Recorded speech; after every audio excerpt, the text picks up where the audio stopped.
And thank you for joining us tonight on The Factor Uncensored, and plus staying up late with us. We truly appreciate it. Let's kick off The Factor. Scandal rocks the education system as an extremely popular educator is caught with her pants down, literally. High school cheer coach Adriana Williams is facing sexual assault charges. She went viral 3 years ago for this back-to-school rap. What's poppin'? Brand new year and I'm locked in. Far as this teaching go, I am unreachable. I'm #1 in your top 10. Miss Williams, been poppin'. 2020 new school year dropping. No COVID-19, ain't worried about a thing when it come to me, ain't no stopping. I can teach a class. I ain't gonna lie, she was jamming. She was jamming. Williams was arrested, however, Tuesday after a video of her in bed with a minor surfaced on social media. She has since bonded out. She faces 1 to 20 years in prison if found guilty. Tonight, we ask what would drive a teacher to an act like this and risk it all, career and all. Joining us to talk about it, therapist Dr. Nick Hardy and educator Arnetta Murray. So, Arnetta, you're a teacher. When you see stories like this, what goes through your mind in seeing, you know, someone so popular, someone who was hailed as an educator, a leader, and then a fall from grace like this? What was you thinking? That's somebody's baby. That's a kid. What were you thinking? That's all. You worked hard for all your educational statutes, and then you decide to mess it up and mess with a kid. It just makes the profession, teachers like me and others, look bad. And it's unbelievable.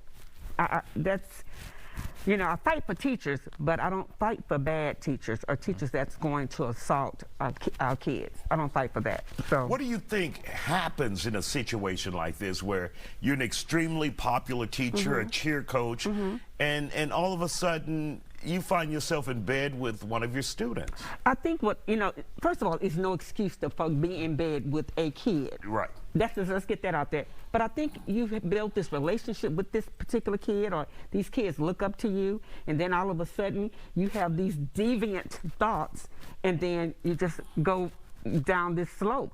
But you have to stay in your mind and know this is what? A kid. You can get I don't know if it was a female or male, you can get grown people that will participate in adult games. Why would you want to participate in this manner with the kid? Was that always a part of your liking? I don't know. I'm really shocked that she did that.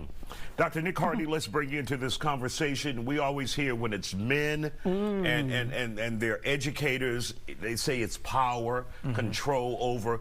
In a case like this, what do you think it is if this holds out to be true? She has not been found guilty as of yet, and we want to remind our viewers that. Yeah, absolutely. I mean, again, it could be a number of different things. I do think power can still be in the equation, whether it's a man or a woman. But one thing that I know is consistent is there was a boundary that was crossed, and that boundary was probably crossed well before the actual act happened. There's this unhealthy gray area where a teacher or someone in a power position begins to gradually and incrementally push the bounds of what's appropriate.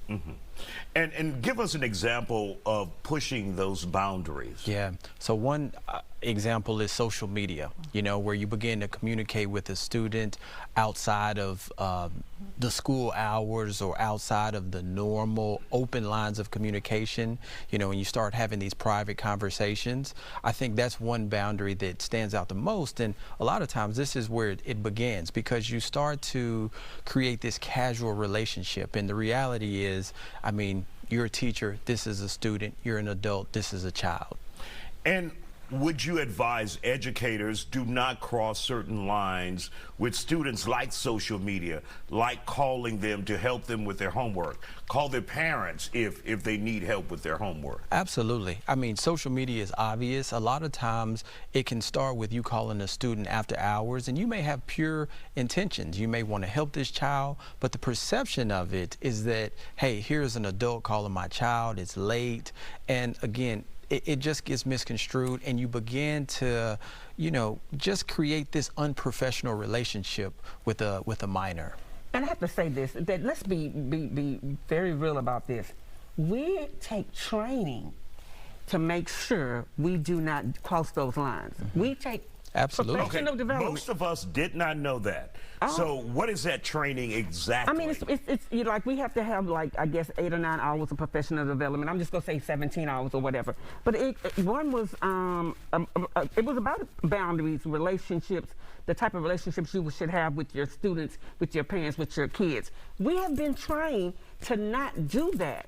And so, am I? No, you're 100% right. I mean, every year, I used to work in the school years ago, and I mean, I remember providing training to teachers, to administrators about crossing these lines and kind of navigating these gray areas that could put you in some compromising positions.